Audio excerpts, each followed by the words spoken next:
কিরে ব্রো, ঈদের ছুটি তো পড়েই গেল, ক্যাম্পাস তো কাল অফ দিয়ে দিল, বাসায় যাবি না? আমি তো ভাবছি কালই রওনা দিব। তো তুই কি করবি? হ্যাঁ, আমি তো ভাবছি কাল যাওয়ার পথে একবার শপিংটা সেরে নিব। এখন তুই যদি চাস তাহলে আমার সাথে যেতে পারিস, একসাথে চলে যাব। এখন তুই কি বলিস?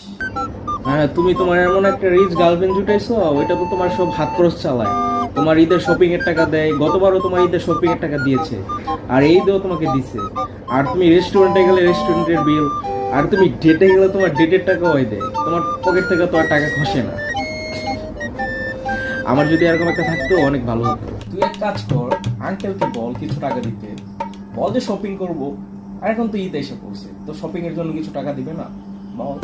কিছুদিন আগে আমার সেমিস্টার ফি দিচ্ছে, এখন যদি আমি আবার টাকা চাই আমাকে খিঁচবে।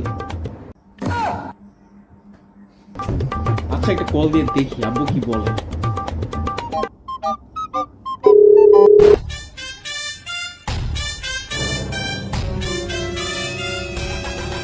আহা, আবার কি অঘটন ঘটালো? হ্যাঁ আব্বু, আসসালামু আলাইকুম, কেমন আছো? হ্যাঁ, ওয়ালাইকুম আসসালাম, ভালো আছি। কি হয়েছে বলো?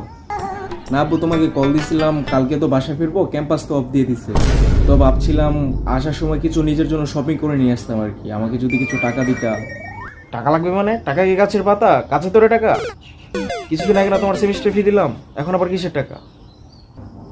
ঈদের গরু কিনছো? হ্যাঁ, তুমি আসলে তোমাকে হাটে পেয়েছে, ওই টাকা দিয়ে গরু কিনবো।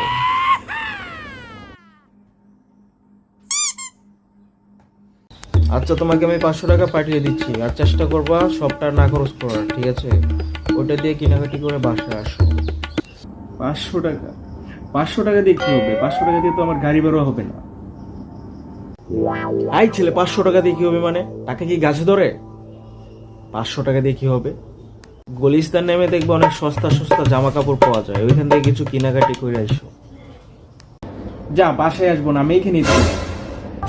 আই বেদব ছেলে ফোন কেটে দিছে।